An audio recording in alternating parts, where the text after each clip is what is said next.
Hello students, कैसे हैं आप। मैं उम्मीद करता हूँ आप अच्छे होंगे, घर में होंगे।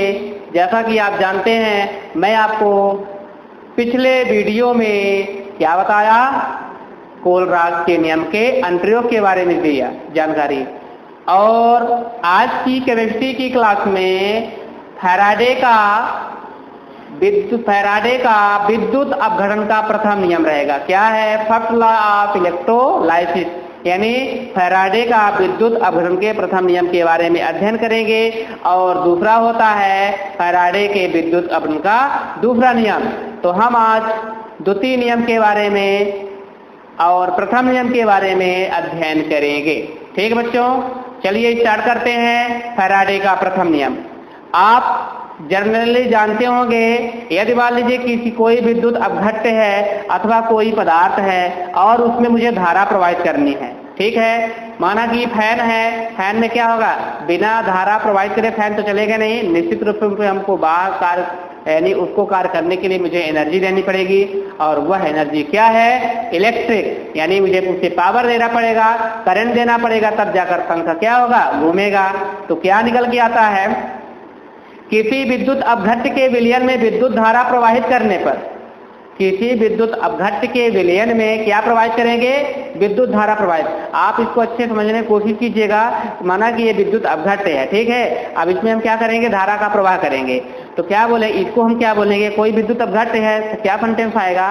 किसी विद्युत अपघट्य के विलयन में विद्युत धारा यानी करंट, विद्युत धारा प्रवाहित करने पर इलेक्ट्रोड पर मुक्त होने वाली पदार्थ की मात्रा या उत्पन्न होने वाली गैस की मात्रा। अब उत्पन्न होगी, कुछ ना कुछ मात्रा उत्पन्न होगी जब धारा प्रवाहित करेंगे। तो क्या बोलेंगे?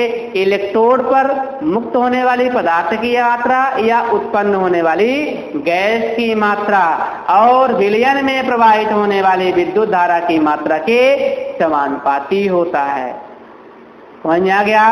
किसी विद्युत अपघट्य के विलयन में कोई विद्युत धारा प्रवाहित करने पर, किसी का मतलब कोई विद्युत अपघट्य ले लीजिए और ऐसा विद्युत अपघट्य लीजिए जब उसमें धारा का प्रवाह हो। तो किसी विद्युत अपघट्य के विलयन में विद्युत धारा प्रवाहित करने पर इलेक्ट्रोड पर उत्पन्न होने वाली या इलेक्ट्रोड पर उत्पन्न होने वाली पदार्थ की मात्रा या उत्पन्न होने वाली गैस की मात्रा। 2 पॉइंट बोल सकते हैं आप। इलेक्ट्रोड पर मुक्त होने वाले, उत्पन्न नहीं बल्कि मुक्त बोलना है, इलेक्ट्रोड पर मुक्त होने वाली पदार्थ की मात्रा या उत्पन्न होने वाली गैस की मात्रा विलयन में प्रवाहित होने वाली विद्युत धारा की मात्रा के समानुपाती होता है। ये नियम लिखा हुआ है, पढ़ लीजिए। किसी विद्युत अपघट्य के विलयन में विद्युत धारा प्रवाहित करने पर इलेक्ट्रोड पर मुक्त होने वाली पदार्थ की मात्रा या उत्पन्न होने वाली गैस की मात्रा विलयन में प्रवाहित होने वाली विद्युत धारा की मात्रा के समानुपाती होता है। 3 बार मैं डेफिनेशन आपको बोला और आप पढ़ लिए होंगे, समझ रहे होंगे और अच्छे से समझ में आ रहा होगा। ठीक है बच्चों, अब समझ में आ गया? कोई प्रॉब्लम तो नहीं है ना? आप कंटेंट का उपयोग करिएगा। 2-3 पॉइंट आपको यूज करना है। कोई पदार्थ लेना है और उसमें उस पदार्थ में धारा प्रवाहित करनी है। धारा प्रवाहित करने के बाद कुछ ना कुछ उसमें रिजल्ट आएगा, तो आप उसमें लिखिए इलेक्ट्रोड पर मुक्त होने वाली पदार्थ की मात्रा या उत्पन्न होने वाली गैस की मात्रा विलयन में प्रवाहित होने वाली विद्युत धारा की मात्रा के समानुपाती होता है। बन जाएगा ना प्रथम फर्स्ट लॉ ऑफ इलेक्ट्रोलाइसिस, यानी फैराडे का प्रथम नियम बन जाएगा ना। आगे चलिए, अब सॉल्व करते हैं।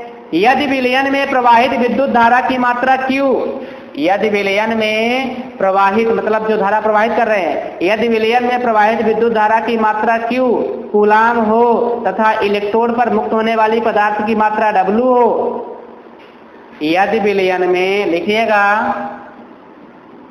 यदि विलयन में प्रवाहित होने वाली विद्युत धारा की मात्रा Q, यदि विलयन में प्रवाहित होने वाली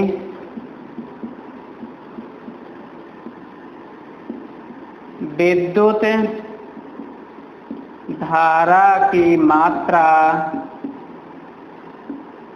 Q, यानी यदि विलयन में प्रवाहित होने वाली विद्युत धारा की मात्रा Q कूलाम हो तथा Q क्या हो?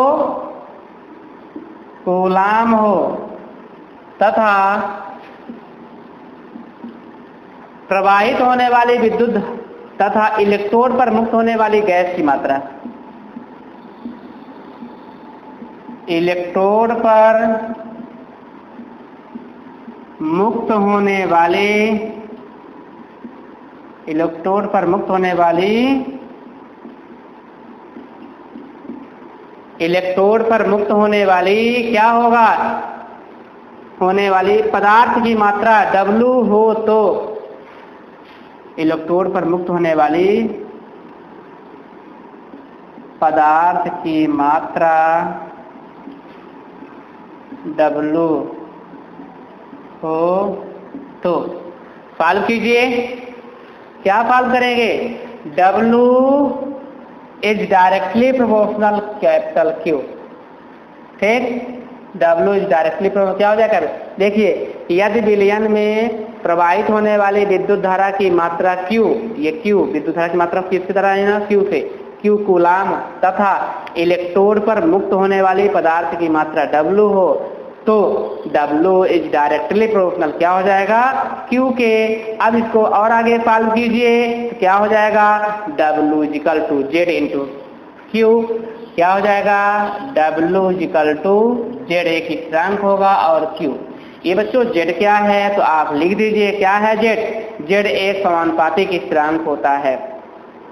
और इसको आप सॉल्व करना चाहिए तो और इसको सॉल्व करेंगे तो क्या निकल के आ जाएगा, W इक्वल टू, अब यहाँ पे आप ऐसा लिखिए कि Q equal to I into T होता है, चूंकि Q इक्वल टू होता है, चूंकि क्या लिखना है आपको, Q इक्वल टू होता है I इंटू T, I मतलब विद्युत धारा और T इंटू समय यानी सेकंड, ये इतना होता है। चूंकि Q equal to I into T होता है, I इक्वल टू आपका धारा विद्युत धारा होता है जिसको हम इसका मात्रक एम्पियर बोलते हैं, और T यानी समय होता है, तो हम इसको यहाँ पे सॉल्व कर देंगे तो क्या हो जाएगा बच्चों, यह निकल के आ जाएगा W equal to ZIT। ZIT लिख दीजिए, क्या लिखेंगे, ZIT, ये आप एक फार्मूला निकल के आ गया। अब इसको बताइए क्या क्या होता है ये, तो बताइए यहाँ पे क्या है, W क्या हो, अभी Z निकला है ना, तो जहाँ Z क्या हो जाए, Z एक समानुपातिक स्थिरांक होता है, Z एक समानुपातिक स्थिरांक होता है, क्या, Z एक समानुपातिक स्थिरांक होता है जिसे पदार्थ का विद्युत रासायनिक तुल्यांक कहते हैं। क्या कहते हैं, जिसे पदार्थ का विद्युत रासायनिक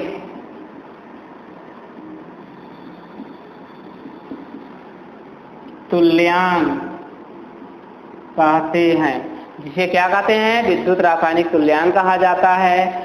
फिर क्या बताएंगे आगे, मान लीजिए यदि Q इक्वल टू 1 कूलाम और I इक्वल टू 1 एम्पियर और T इक्वल टू 1 सेकंड हो तो क्या, यदि Q equal to 1 coulomb, Q equal to क्या हो, 1 कूलाम हो, फिर क्या लिखा हुआ है, Q इक्वल टू 1 कूलाम लिख दीजिए। इसके बाद क्या बताएंगे, I equal to 1 ampere, I equal 1 ampere तथा T equal to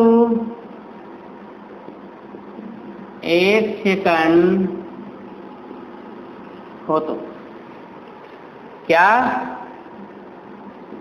Q equal to क्या हो, 1 सेकंड हो तो W इक्वल टू क्या होगा, Z, क्या हो जाएगा, W इक्वल टू क्या निकल के आ जाएगा, Z, क्योंकि Q आपका कूलाम हो गया, 1 कूलाम हो गया, I आपका क्या निकल के आ गया, I इक्वल टू 1 एम्पियर और t इक्वल टू क्या निकल के आया, t इक्वल टू 1 सेकंड हो तो W इक्वल टू Z होगा। अतः किसी पदार्थ का विद्युत रासायनिक तुल्यांक Z किसी पदार्थ का वह द्रव्यमान होता है जो एम्पियर की विद्युत धारा को 1 सेकंड तक प्रवाहित करने पर इलेक्ट्रोड पर मुक्त हो जाता है या जमा हो जाता है। और आप ये भी जानते हैं कि 1 फैराडे इक्वल टू क्या होता है, तो आप याद रखिएगा 1 faraday equal to 96,500 coulomb. Paper में पूछा गया था 1 फैराडे इक्वल 96,500 कूलाम। इतना याद रखिएगा, मेन पॉइंट है, स्टार पॉइंट बना लीजिएगा इसको। और ये आपका स्टार पॉइंट, ठीक है, बन जाएगा। कुछ पूछना है, परिभाषा तो समझ में आ गई अच्छे से। पूछना हो तो एक बार मैं और आप विस्तृत वर्णन समझाऊं, क्योंकि आपको पता है, मान लीजिए कोई हम चालक तार लेंगे और उस चालक तार में धारा प्रवाहित करेंगे तो कुछ न कुछ उसमें रिजल्ट आएगा, या तो हमको करंट मारेगा या तो निश्चित रूप से आप जानते हैं। तो यही मान के चलना है कि कोई विद्युत धारा है, कोई हमारे पास चालक तार है यानी विद्युत अपघट्य है और उसमें धारा प्रवाहित करेंगे तो या तो धारा मुक्त होगी या तो उत्पन्न होगी। तो इलेक्ट्रोडों पर मुक्त होने वाली पदार्थ की मात्रा या उत्पन्न होने वाली गैस की मात्रा विलयन में प्रवाहित होने वाली विद्युत धारा की मात्रा के समानुपाती होता है। यदि विलयन में प्रवाहित होने वाली विद्युत धारा की मात्रा Q कूलाम तथा इलेक्ट्रोड पर मुक्त होने वाली पदार्थ की मात्रा W हो तो क्या हो जाएगा, W इक्वल टू Z, या W is directly proportional Q हो जाएगा। अब ये हमारा जो समानुपाती का चिन्ह है इसको हटाएंगे तो एक समानुपाती की स्थिरांक आएगा और उसका नाम Z होगा। तो W equal to Z into Q हो गया। क्योंकि हम जानते हैं Q equal to I into T होता है। Q क्या है, कूलाम, T क्या है आपका टाइम, और I क्या है, I आपका एम्पियर होता है, विद्युत धारा होता है। विद्युत धारा को I से डिनोट किया जाता है और पूछा जाता है विद्युत धारा का मात्रक क्या होगा, एम्पियर होगा। क्या होगा बच्चों, एम्पियर होगा। तो क्या निकल के आ गया, W equal to Z into I into T। I हमारा क्या है, एम्पियर विद्युत धारा है जिसका मात्रक एम्पियर होता है। T क्या है, समय है, समय को सेकंड में लिखा गया है, ये नहीं बताया जाता है सेकंड मात्रक। और यहाँ पे Z क्या है, एक समानुपाती की स्थिरांक होता है। W क्या है, विद्युत धारा की मात्रा है। तो अब आगे मैं बता दिया, जहाँ Z एक समानुपाती की स्थिरांक होता है जिसे पदार्थ का विद्युत रासायनिक तुल्यांक कहते हैं। Q equal to 1 coulomb, I equal to 1 ampere और T इक्वल टू 1 सेकंड हो तो क्या होगा, W इक्वल टू Z होगा। 1 फैराडे इक्वल क्या हो जाएगा बच्चों, 96,500 कूलाम। ठीक, बन जाएगा। ओके, मिटा दूं, चलिए। तो अब आपसे मैं पूछता हूं, कोई बताइए, कमेंट कीजिए कि फैराडे के विद्युत अपघटन का प्रथम नियम क्या होगा। तो जवाब दीजिए, फैराडे के विद्युत अपघटन का प्रथम नियम को बताइए क्या होगा। किसी विद्युत अपघट्य के विलयन में क्या किया जाएगा, विद्युत धारा प्रवाहित की जाएगी। फिर क्या होगा, इलेक्ट्रोड पर मुक्त होने वाली पदार्थ की मात्रा। फिर क्या होगा, उत्पन्न होने वाली गैस की मात्रा विलयन में प्रवाहित होने वाली विद्युत धारा की मात्रा के समानुपाती होता है। दूसरे पॉइंट की बात करता हूं, फैराडे का विद्युत अपघटन का द्वितीय नियम। फैराडे का विद्युत अपघटन का द्वितीय नियम,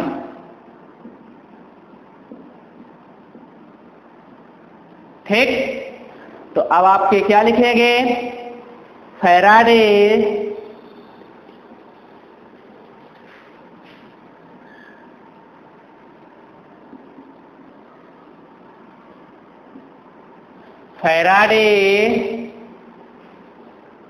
सेकंड लॉ ऑफ इलेक्ट्रोलाइसिस।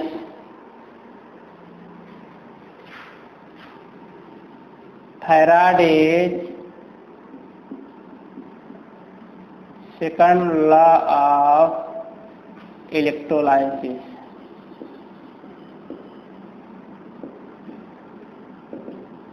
ठीक,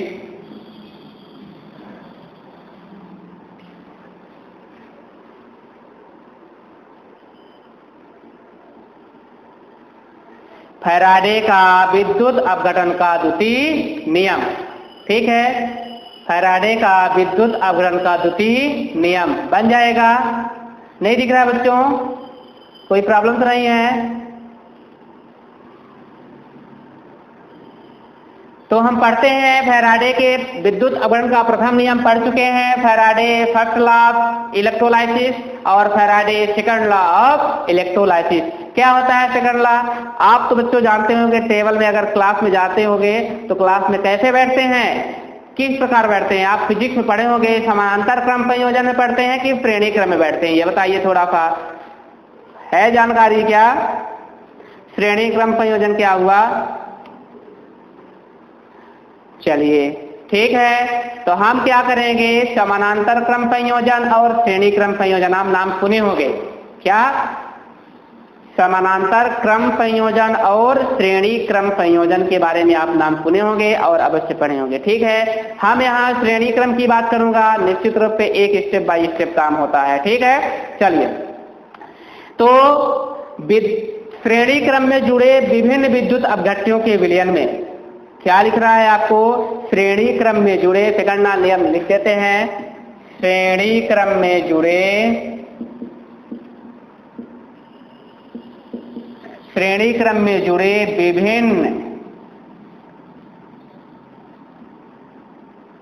विभिन्न विद्युत अपघट्यों के विलयन में, विभिन्न विद्युत अपघट्यों के विलयन में क्या? श्रेणी क्रम में जुड़े विभिन्न विद्युत अपघट्यों के विलयन में जब विद्युत धारा की समान मात्रा प्रवाहित की जाती है, तो जब विद्युत धारा की समान मात्रा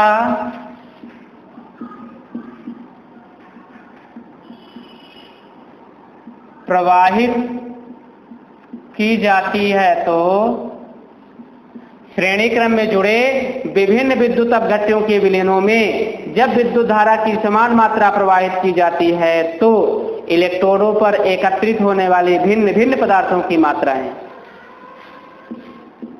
इलेक्ट्रोडों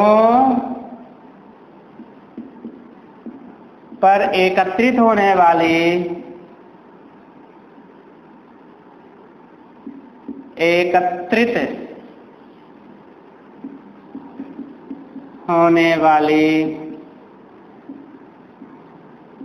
इलेक्ट्रोडों पर एकत्रित होने वाली भिन्न भिन्न पदार्थों की मात्राएं,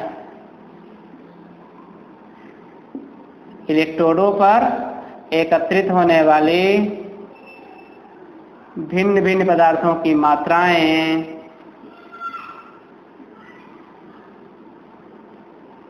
भिन्न भिन्न पदार्थों की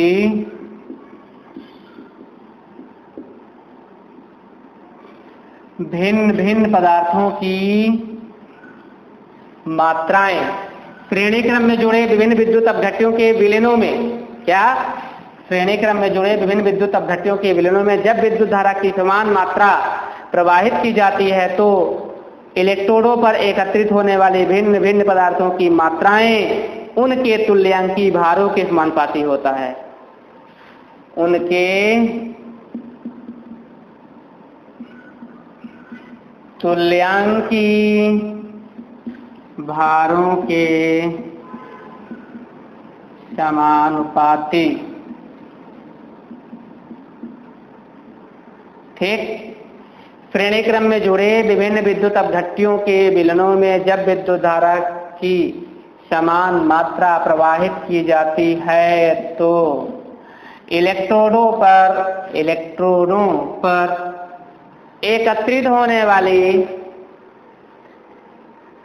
क्या है? इलेक्ट्रोडों पर एकत्रित होने वाली भिन्न भिन्न पदार्थों की मात्राएं, भिन्न भिन्न पदार्थों की मात्राएं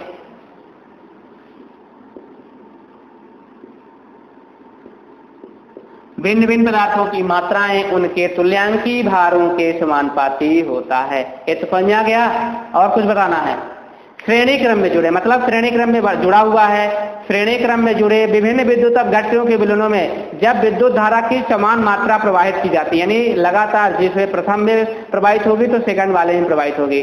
श्रेणी क्रम में जुड़े विभिन्न विद्युत अपघट्यों के विलयनों में विद्युत धारा की समान मात्रा प्रवाहित की जाती है तो इलेक्ट्रोडों पर एकत्रित होने वाली भिन्न भिन्न पदार्थों की मात्राएं उसके तुल्यांकी भारों के समानुपाती होता है। ठीक बच्चों, समझ आ गया। अब हम चलते हैं, बात करते हैं आगे, व्यंजक की सॉल्व करते हैं। तो W is directly proportional E हो जाएगा। W is directly proportional E for electrolyte हो जाएगा, यानी इलेक्ट्रोडों पर मुक्त होने वाली पदार्थ की मात्रा है। और W हमारा क्या हुआ, कार्य हुआ है। तो मतलब कहना चाहिए श्रेणी क्रम में जुड़े विभिन्न विद्युत अपघट्यों के विलयनों में जब विद्युत धारा की समान मात्रा प्रवाहित की जाती है तो इलेक्ट्रोडों पर एकत्रित होने वाले भिन्न भिन्न पदार्थों की मात्राएं उसके तुल्यांकी भारों के समानुपाती होता है। तो W इज डायरेक्टली प्रोपोर्शनल हो जाएगा E के, और इसको सॉल्व करेंगे तो क्या निकल के आ जाएगा, W equal to K into E, और इसको और आगे सॉल्व करिए तो K इक्वल टू क्या हो जाएगा, W अपॉन E। अब आप पढ़ चुके हैं प्रारंभिक और अंतिम, प्रारंभिक विद्युत अपघट्य और अंतिम विद्युत अपघट्य की बात करता हूं। जैसे आप कहना चाहिए 11 में पढ़े थे उष्मागतिकी का प्रथम नियम। उष्मागतिकी के प्रथम नियम क्या बोलते थे कि आंतरिक ऊर्जा माइनस प्रारंभिक ऊर्जा बराबर ऊर्जा में परिवर्तन, यानी E2 माइनस E1 बराबर डेल्टा U के आप पढ़ चुके हैं। उसी प्रकार से हम प्रारंभिक और द्वितीय के लिए लेते हैं तो हम क्या निकाल के लाएंगे इसको, E1 upon W1 upon E1 equal to क्या हो जाएगा, आगे सॉल्व करेंगे इसको हम आगे पढ़ेंगे तो क्या हो जाएगा, W1 upon E1 equal to W2 अपान क्या हो जाएगा E2, क्या होगा W1 upon E1 equal to W2 upon E2 के, और इसको अब सॉल्व करेंगे तो ये क्या हो जाएगा बच्चों, उसी के ये प्रारंभिक के लिए हुआ हो गया और ये अंतिम के लिए हो गया। ठीक है, तो अब इसको आगे सॉल्व करेंगे तो क्या निकल के आ जाएगा, W1 अपान E1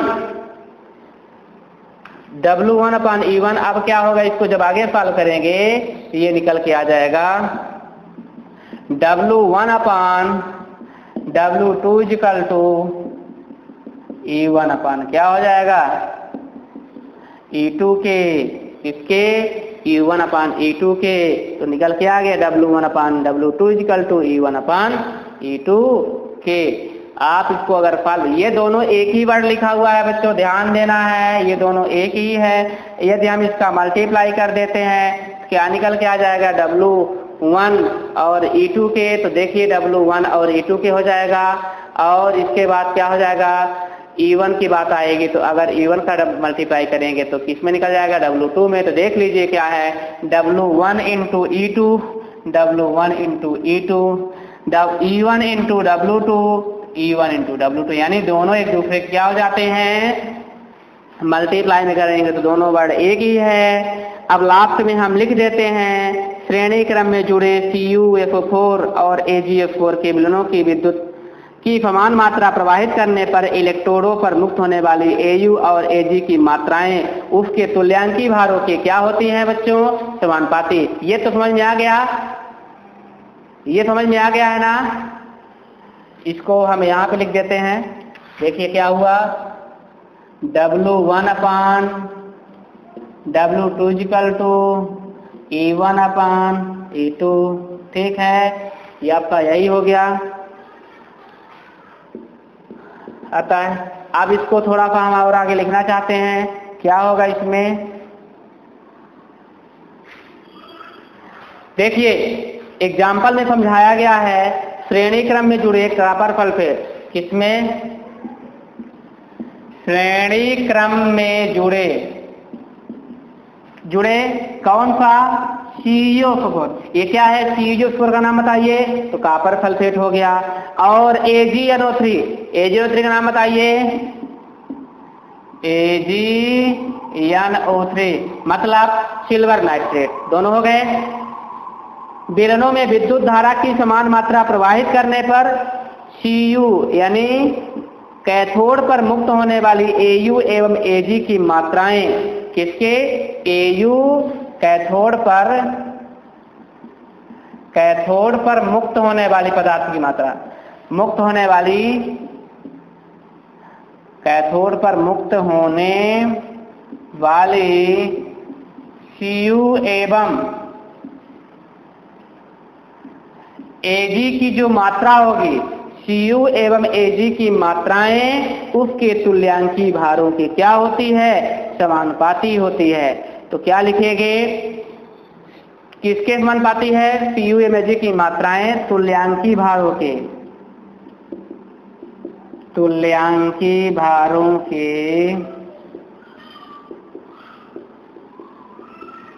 समानुपाती होती है। तो आपके पास फार्मूला, ये आप क्या पढ़ रहे हैं बच्चों? ये एग्जाम्पल है पूरी तरह से। क्या है? एग्जाम्पल। लिख दीजिए Cu की एकत्रित मात्रा अपान Ag की एकत्रित मात्रा। Cu की एकत्रित मात्रा अपान Ag की एकत्रित मात्रा बराबर Cu का तुल्यांकी भार अपान Ag का तुल्यांकी भार। क्या हो जाएगा? Cu का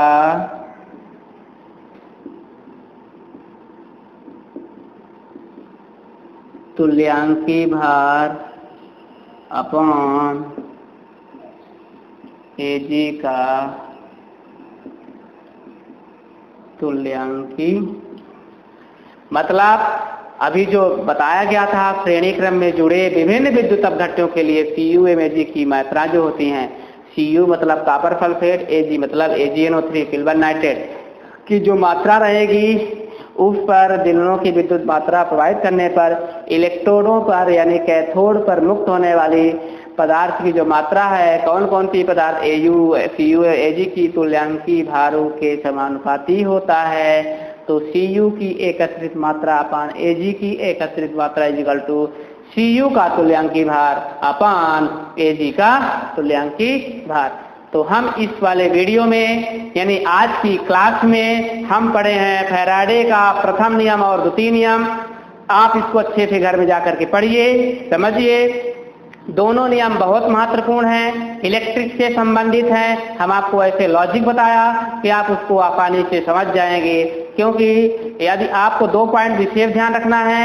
अगर द्वितीय नियम पढ़ेंगे तो श्रेणी क्रम को ध्यान रखना है, और अगर प्रथम नियम को पढ़ेंगे तो विद्युत को ध्यान रखना है। और कोई चालक तार ले लीजिए, जैसे कॉपर या एल्यूमिनियम, कोई भी चालक तार है और उसमें अगर धारा प्रवाहित करेंगे तो ऐसे किसी विद्युत अपघट्यों के विलयन में विद्युत धारा प्रवाहित करने पर इलेक्ट्रोडों पर मुक्त होने वाली पदार्थ की मात्रा या उत्पन्न होने वाली गैस की मात्रा विलयन में प्रवाहित होने वाली विद्युत धारा की मात्रा के समानुपाती होता है। ये आपका प्रथम नियम हो जाएगा।